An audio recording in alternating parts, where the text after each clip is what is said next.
Ayomi Day. Christian stood in Chelsea Johnson's bedroom, watching the man sleep peacefully on the bed. His phone had just pinged with a message that turned his entire world upside down. The lawyer he was hiding in his house, Chelsea, was the same person he had been sent to kill. Sweat glistened on Ayomide's dark, muscular body. His veins bulged against his skin like ropes, his chest rising and falling as his breaths came in shallow, tense waves. Every muscle in his body was taut, the result of years spent building his physique in the gym. His broad shoulders and thick arms bore the weight of strength and violence. Ayomi was no stranger to death, but this time it felt different. He pulled out his gun, aiming it at Chelsea's head as he lay sleeping, but Ayomi hesitated. Shooting Chelsea would make too much noise, and the police were already on his tail. The last thing he needed was more attention, especially at night. The thought of strangling Chelsea came to him then, his large hands more than capable of squeezing the life out of the fragile man.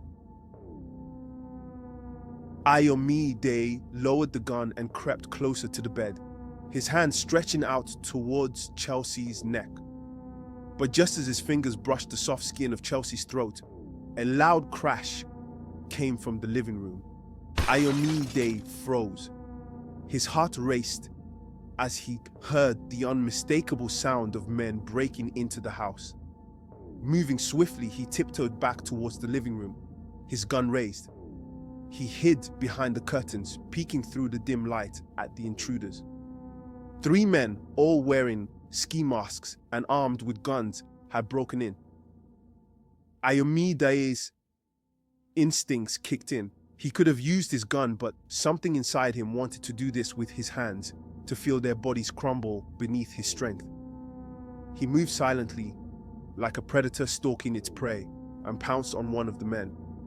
His fists came down hard, knocking the intruder unconscious before he even knew what hit him.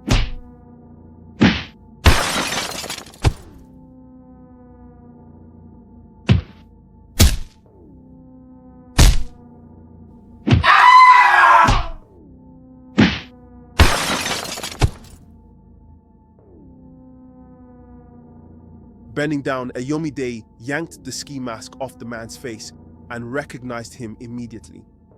He was part of the same gang Ayomi used to run with. "Who sent you?" Ayomi growled, his voice low and menacing. The man groaned, blood trickling from his lip. "The DPO," he spat out. "He wants the lawyer dead before the court case next month." Ayomi's eyes narrowed. The same Chelsea he had been sent to kill was also being targeted by the police. The revelation left him stunned. What had this young, fragile-looking lawyer done to make so many people want him dead? Without wasting any more time, Ayomi stood up and told the remaining 2 men, "Get out. The next time I see you, I won't be so merciful." The men scrambled to their feet, dragging their unconscious comrade out with them. Ayomi's chest heaved as he stood there, sweat dripping from his brow and down his rippling muscles. His veins still bulged, his body thrumming with adrenaline. Slowly, he made his way back to Chelsea's bedroom. The young lawyer was still fast asleep, blissfully unaware of the chaos that had unfolded just moments before. Ayomi sat on the couch in the corner of the room watching Chelsea. His mind raced. Why did so many people want this man dead? And why had Chelsea cried silently in his sleep? There was more to this lawyer than met the eye. Ayomi stood up again, grabbing a cushion from the couch. His initial mission was still clear. He had been sent to kill Chelsea, and that was what he would do. He walked over to the bed, placing the cushion over Chelsea's face, pressing down hard. Chelsea's eyes flew open in panic as he struggled beneath the weight of the cushion. His arms flailed, trying desperately to push Ayomi off, but Chelsea was no match for Ayomi's raw strength. Ayomide's body was tense as he held Chelsea down, his sweat dripping onto the cushion. Chelsea's struggles grew weaker and weaker until his body began to go limp. Just as Chelsea was on the verge of death, Ayomide suddenly pulled his hands away, letting the cushion fall to the floor. Chelsea collapsed onto the bed, gasping for air. His chest rose and fell erratically as he lay there, trying to regain his breath. Ayomide walked back to the couch, his face showing no emotion as he watched Chelsea. The room was silent except for Chelsea's ragged breathing. He slowly sat up, tears streaming down his face as he looked at Ayomide. "You promised me," Chelsea said, his voice weak and broken. "You said you wouldn't hurt me. I wasn't supposed to be your target." Ayomide remained silent, his dark eyes fixed on Chelsea. He didn't answer, didn't move. Chelsea wiped his tears with trembling hands and continued. "My own father threw me out because I'm queer. And now people want me dead.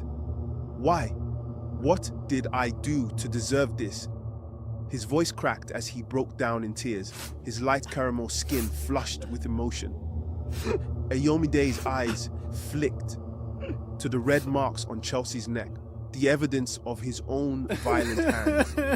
The lawyer's frailty, the way he cried so silently in his sleep, stirred something deep inside Ayomide, though his face remained impassive.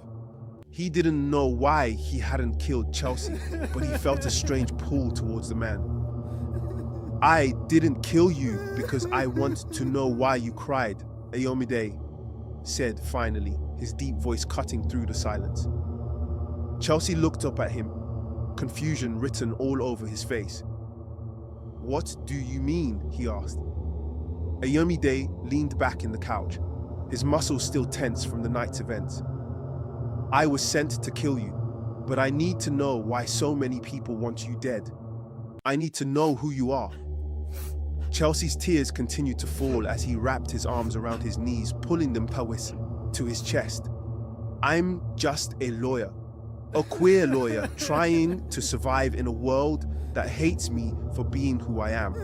The case I'm working on, it's against powerful men, corrupt men who want to silence me. That's why they want me dead, because I'm not afraid to fight them." Ayomide listened carefully, his eyes never leaving Chelsea's face.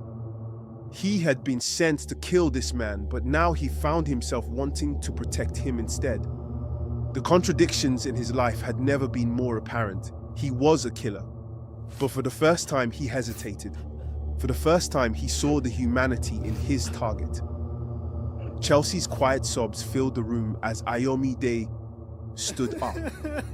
He walked over to the bed, towering over the smaller man. "You're not going to die tonight," Ayomide said. "But you need to tell me everything. Everything about this case. Everything about why they want you dead. If I'm going to protect you, I need to know." Chelsea looked up at Ayomide, his eyes wide with fear and hope. "You'll protect me," he whispered, barely believing the words.